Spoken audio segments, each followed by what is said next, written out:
ابھی سے آپ اپنی تیاری کریں، کیونکہ اب اگر ہم نہ نکلے تو اور چھوڑے، اللہ معاف نہیں کرے گا ہمیں، کیونکہ اوپر والے کا حکم ہے کہ حق اور انصاف کے لیے کھڑے ہو۔ اللہ کا حکم ہے کہ آپ کے ملک میں انصاف ہوگا تو آزاد ہوں گے۔ دیکھیں آزادی کیوں، آزادی کے لیے جب انسان جدوجہد کرتا ہے اور وہ اس کی جان چلی جاتی ہے تو اس کو شہید کہتے ہیں۔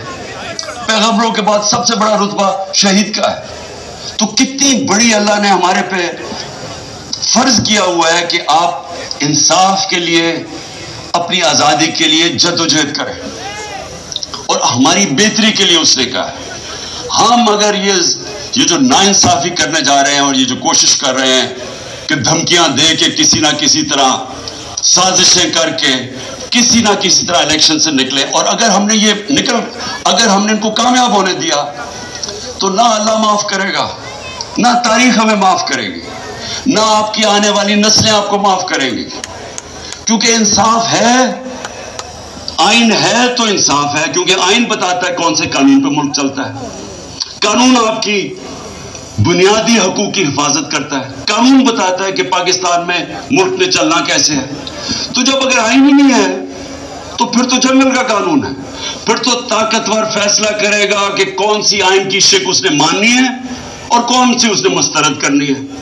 پھر تو طاقتور کا قانون ہو گیا جو کہ جنگل کا قانون ہے۔ اس لیے میرے پاکستانیوں، آپ نے میری کال کی انتظار کرنی ہے۔ انہوں نے اگر آئین کے اوپر نہ چلے، میں آج آپ کو سب کو کہہ رہا ہوں، یہ آپ سب پہ فرض ہے۔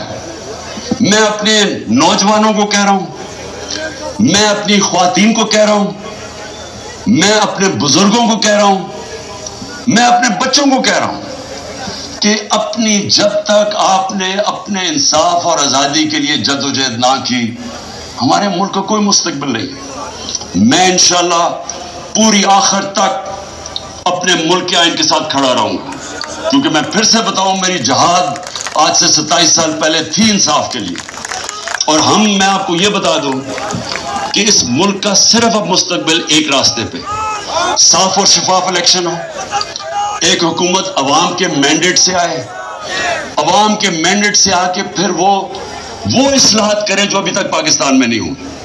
کیسے جوڈیشل ریفارمز ہوں، governance reforms, civil service reforms, ہماری گورنمنٹ کارپوریشن جو اتنا نقصان کر رہی ہیں ان کو ریفارم کریں، ہم رول آف لا قائم کریں، ہم سب کو طاقتور کو قانون کے نیچے لے کے آئیں۔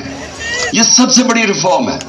ہم ہر ریفارم کریں کہ ایک ملک میں لیول پلینگ فیلڈ ہو، انصاف کے سامنے سب ایک برابر ہوں، اور میں آپ کو یقین دلاتا ہوں کہ اسی کے بعد پاکستان اٹھے گا۔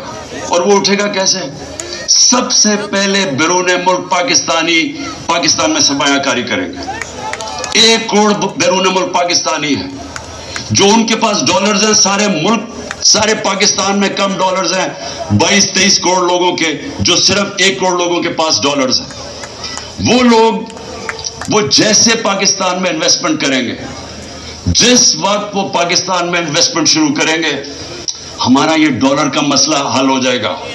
ہم جو اس وقت سارا وقت کبھی کہاں پیسے مانگتے پھر رہے ہیں، یہ مسئلہ تب حل ہوگا جب پہلے ہم ملک کا نظام ٹھیک کریں، اور اس کے بعد ایک وہ ماحول بنائیں جس میں سرمایہ کاری ہو۔